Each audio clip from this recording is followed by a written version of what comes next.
city, the FTSE 100 will reopen at 74.58 after closing down 31 points yesterday.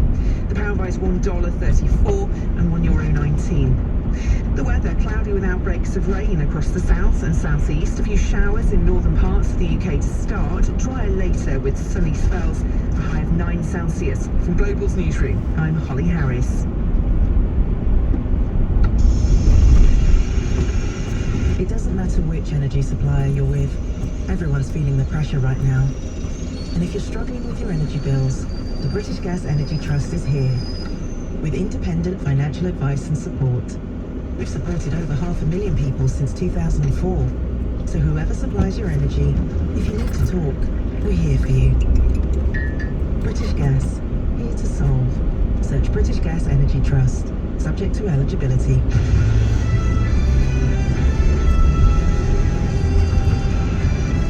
This is LBC from Global, leading Britain's conversation with Nick Ferrari at breakfast. Good morning, 4 minutes after 7 on Tuesday, March the 1st. Fighting intensifies in Kyiv and other Ukrainian cities and towns. It is reported a Russian convoy some 40 miles in length is headed to the city. We'll be speaking to a politician from Kyiv in just a few moments' time. Meanwhile, the desperate pleas from Ukrainians and a Ukrainian doctor treating a dying child with this message to Putin. Show this to evil Putin. The eyes of this child and the crying doctors. Let him die. Sadly, the girl didn't make it. Meanwhile, in Moscow, response from Putin, again getting aggressive towards the West. The sanctions that the so-called Western community, as I called it in my speech, an empire of lies, is now trying to implement against our country. The exodus of humanity, Ukrainians, mostly mothers and children, leaving, of course, for safe haven, why Britain needs to and should be doing more. Going after Putin's pals, an attack on the oligarchs, what impact will that have? And we have to give you one major domestic story, certainly here in London. No tubes running at all this morning in a strike by the RNT union. MLBC's Rachel Venables at Waterloo Station. Breakfast. Call 0345 6060 973. Text 84850. Nick Ferrari at breakfast on LBC. Just before we give you full coverage, and indeed we're going to be speaking with a politician in Kyiv, we're going to be speaking with the Sun's defence editor, who's Dnipro. We're going to be getting a top politician on this as well. We must reflect a story better. In 300 yards, keep right to continue towards Tons Lane, A355. But it does have an impact on travel here in London. So let's go straight to LBC's travel editor at the travel desk for LBC, Joanne Webb, the tube strike. Joanne. Yes, Nick, good morning. Well, because of the strike, there is no service on the Underground at all. All the lines are currently suspended. London Overground, TfL Rail and DLR services obviously run... Keep right. Transport for London. They are running to a good service, but the actual Underground lines remain suspended. Now, it's likely this will be the case for the rest of the day. There's a small chance there may be some services running later on, but for now, there's nothing running at all. This will continue, like I say, for the rest of the day. And TfL are warning that there's likely to be a limited amount of trains running tomorrow morning as well, as this strike will impact into tomorrow morning service up until around 9 o'clock. Joanne Webb reporting, keep it on LBC. As I say again, that adds nothing compared to what the good folk of Ukraine are going through. But let's just reflect a couple of events. The ruble plummeting to a record low against the dollar. Switzerland. In a quarter of a mile, at the roundabout, take the first exit onto the M4 slip road to London, Heathrow Airport. To adopt sanctions along with Monaco as the pressure is ramped up. Around 150 former British paratroopers are on their way, who had served in Afghanistan, are on their way to fight with Ukrainians on the front line. President Zelensky signing a formal request for Ukraine to be given membership of the EU, staying with the financial side. Shell taking a hit worth billions of pounds, saying it has to withdraw its deals from Russian energy giants. The pressure turns up. Let's go straight to Kyiv now and speak with Lesla Vasylenko, who is a Ukrainian MP for the Holos Party, that's a pro-European party, co-chair the country's UK friendship group. In a quarter of a mile, merge onto M4. Your president's move towards the EU in just a moment. But first, obviously, my first question, how are you, where are you, and what can you hear or see? Good morning. Good morning. So I'm just outside of Kyiv in a small town. All morning we had planes flying up above, not exactly able to tell the kind of planes and who they are, but definitely fighter jets with very strong engines.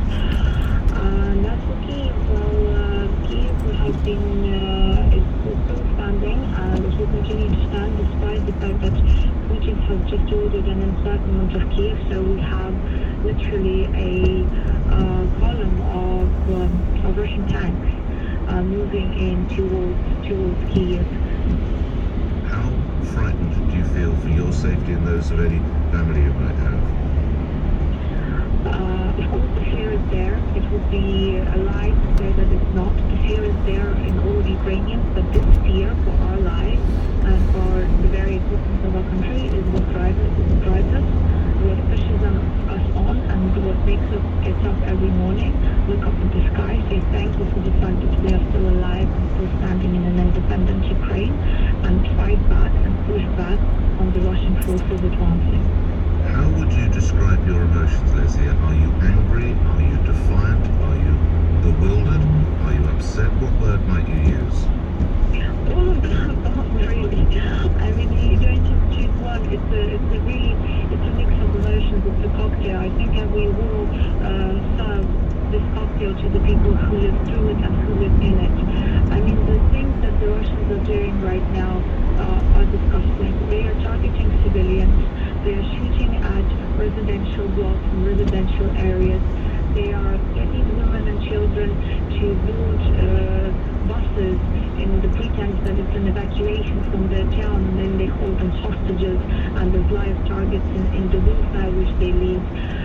Just now I received a video of Kharkiv, the second biggest city in Ukraine, and the main square in Kharkiv was blown up. Literally, the building of the administration of the second biggest city in Ukraine just blown up in a huge explosion. That is inhumane, absolutely inhumane, this kind of warfare. Now, I know that we had you on to talk about yesterday's decision by your president to sign a formal request for Ukraine to be given membership of the EU. What does that mean to you? What might it mean for Ukraine? And sadly, Lindsay, I'm sure you're aware, typically this does take some time, of course. There is an expedite procedure to have Ukraine accede to the EU, and we understand that there will be some deliberation of this matter as early as today, 1st of March, and we hope and we expect that also the messages we get from Ursula von der Leyen are such that Ukraine will be granted EU membership in the quickest time possible, because Ukraine really belongs to the family of European countries, and it is this definition, this full stop, that will allow us to break away completely from Russia. And after EU membership, we need full-on NATO membership, because that's the only thing that can then stabilize the relationship between Russia and the rest of the world. Lastly, what is your best hope? How quickly do you think you could be made part of the European Union, Lesia? I believe that it's a decision to make for the EU members, but how quickly we would like to see it in the next coming months. I'm sure you would. Good luck to you. Thank you for your time. Be safe to you and your family. Thank you. Lesia Vasilenko is a Ukrainian MP, co-chair of the UK Friendship Group, talking us from a town just outside the main city of Kyiv. Let's go elsewhere in Ukraine now to Jerome Starkey, who's defence editor at The Sun, who's in Dnipro, which is about 130 plus miles south of Kharkiv. What is the latest that you're hearing, and how much action is actually going on where you are now, Jerome? Good morning. Good morning, Nick. Thank you for having me on. Well, I went to sleep last night to the sound of air raid sirens, and I woke up to the sound of air raid sirens again this morning. Having said that, Dnipro appears to have been spared so far the worst of this war. As you mentioned, as Lesia correctly mentioned this morning, it's in 2 miles, at junction 4B, exit towards M3, M23. After horrific scenes yesterday of what appeared to be ground missile strikes raining down on civilian areas. I was in Kharkiv yesterday morning just as that bombardment was starting, and I can only really tell you what I saw. I didn't see the rockets landing. I didn't see the civilians being wounded and killed. That was in a different part of the city. But what I did see was a lot of soldiers out on the ground. These were soldiers who were scared, but these were soldiers who were not making any preparations to surrender. These were soldiers who were digging in, who were building sandbag positions, who were making tank traps with berms, who were manoeuvring artillery guns. So this was a city preparing for yet another assault. And it's a city, it's worth noting, the second largest city in Ukraine, that's already successfully repelled 2 forays by Russian soldiers into its limits. So I think there's a palpable sense that the Russian army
In a quarter of a mile, at junction 4B, exit towards M3, M23.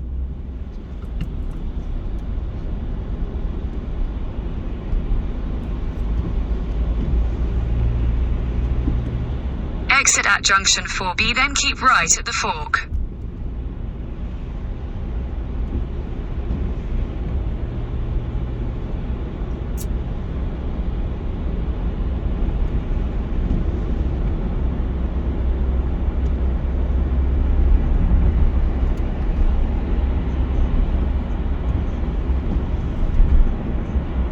Keep right at the fork.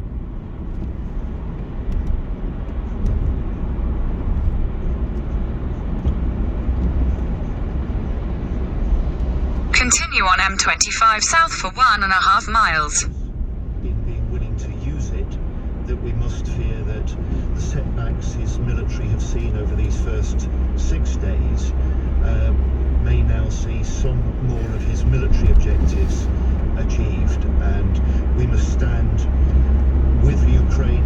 We must get whatever further military assistance we can into the country, and we must support this resistance for the longer term, so that even if Putin succeeds in the short term, he fails in the longer term. So while we can't characterise it, Mr. Healy, that Putin is losing as such, he's not advancing at the pace he wants, so he's effectively getting everything out from his arsenal bar nuclear weapons. John Healy. Yes, he's got massive force. We've started to see some of that moving into Ukraine. He's got weapons of serious destruction, which he appears to be directing against civilians. We can equip the brave Ukrainian people with some of the means to defend themselves, but we've got to see that this is a long-run challenge. We've got to stand by the Ukrainian people. We've got to offer them political and economic support to their government, not just military support. It's clear that one of Putin's main aims is to destroy the Ukrainian government. In a quarter of a mile, at junction 14, use the left 2 lanes to take the A3113 exit to Heathrow Airport. Grateful for your time. Thank you, John Healy, Shadow Defence Secretary appearing here on LBC. We're at 17 minutes after 7 news now with Holly Harris. The United Nations is warning of a looming humanitarian crisis in Ukraine, where 500,000 people have been forced to leave their homes. Use the left 2 lanes to exit at junction 14, then keep right. Wales will see fares go up by 3.8%, the steepest increase in 9 years. Transport for London... Keep right. There will be no service at all on the underground today because of the strike. The weather showers in the south, drying up later in the north with sunny spells, a high of 9 Celsius. LBC Travel, I'm Joanne, where because of the strike, there's no service on the underground. All the lines are suspended. suspended. London Overground, TfL, RAL and DLR services are running, and they are actually running to a good service, but because of the strike, it also means that Great Northern services can't run between Finsbury Park and Moorgate.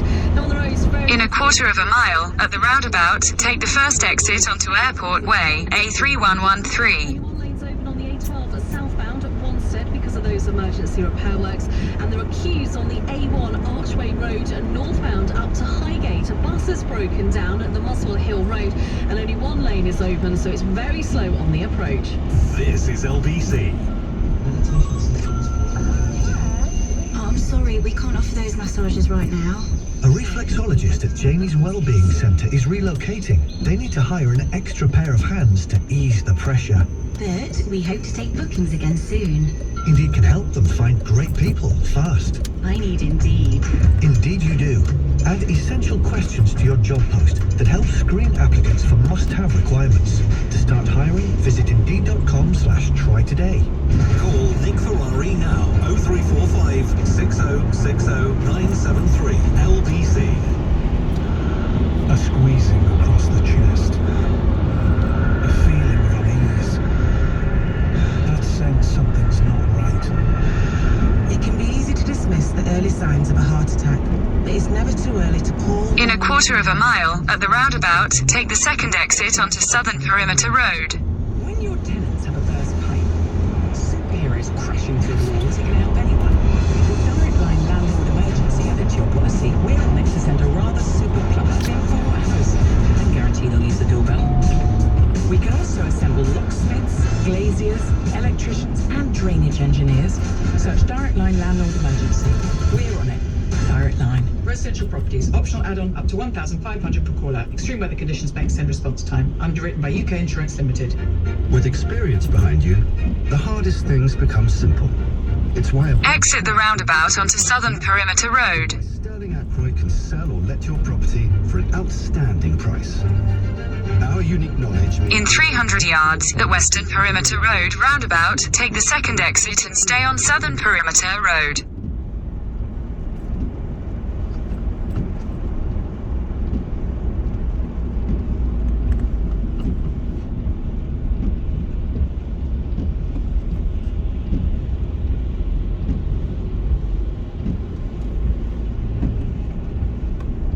Exit the roundabout onto Southern Perimeter Road.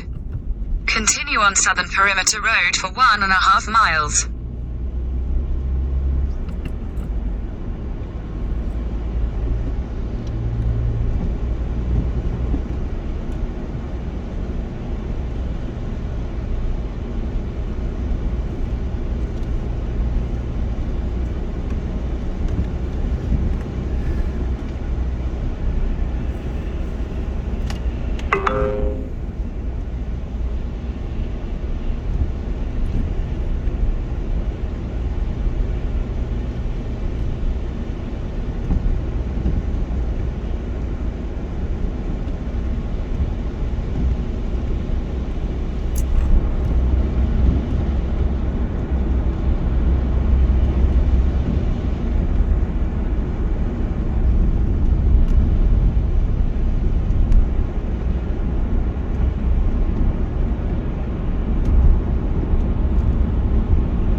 quarter of a mile, at the roundabout, take the third exit onto Beacon Road.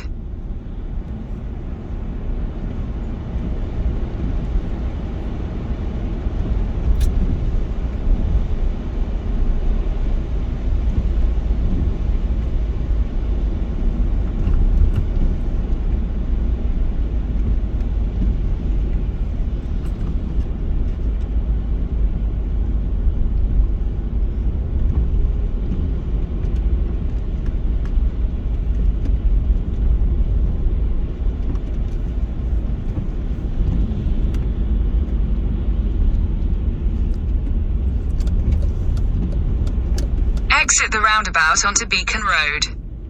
In 100 yards, at the roundabout, take the second exit onto Stanwell Road.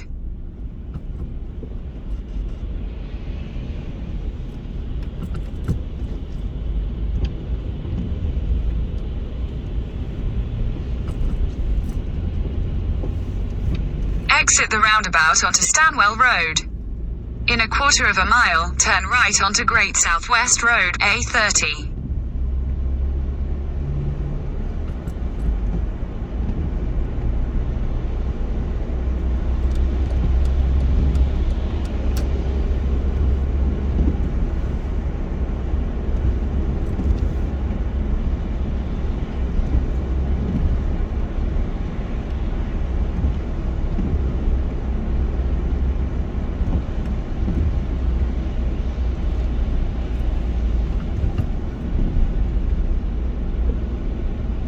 Turn right onto Great Southwest Road, A30.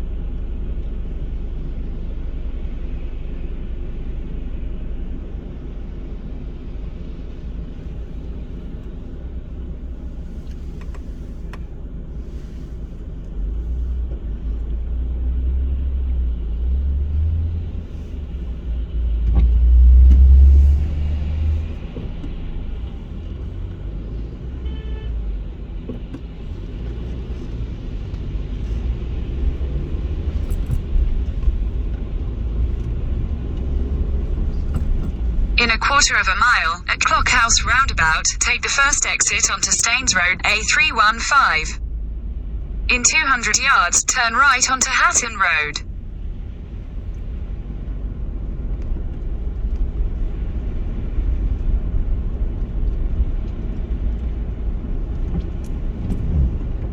Turn right onto Hatton Road, then turn left onto Staines Road.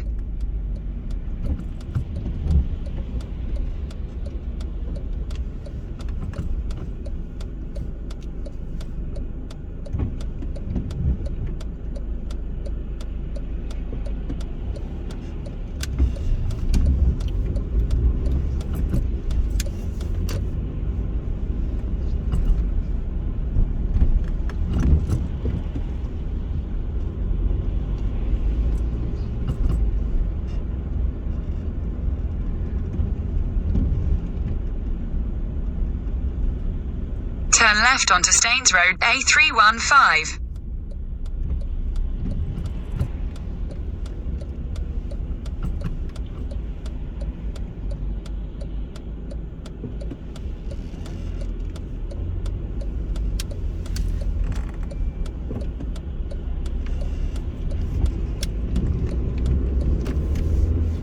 In a quarter of a mile, at the roundabout, continue straight to stay on Staines Road, A315.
a quarter of a mile, turn right onto Shaftesbury Avenue.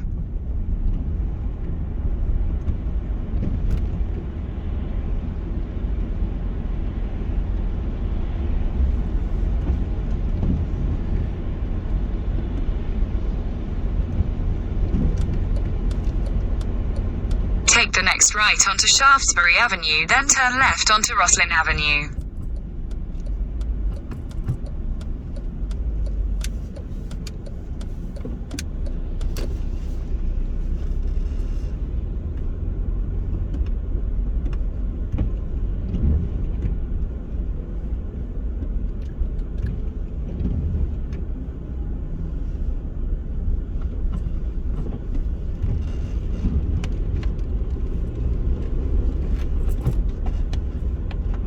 Take the next left onto Roslin Avenue, then you will arrive at your destination.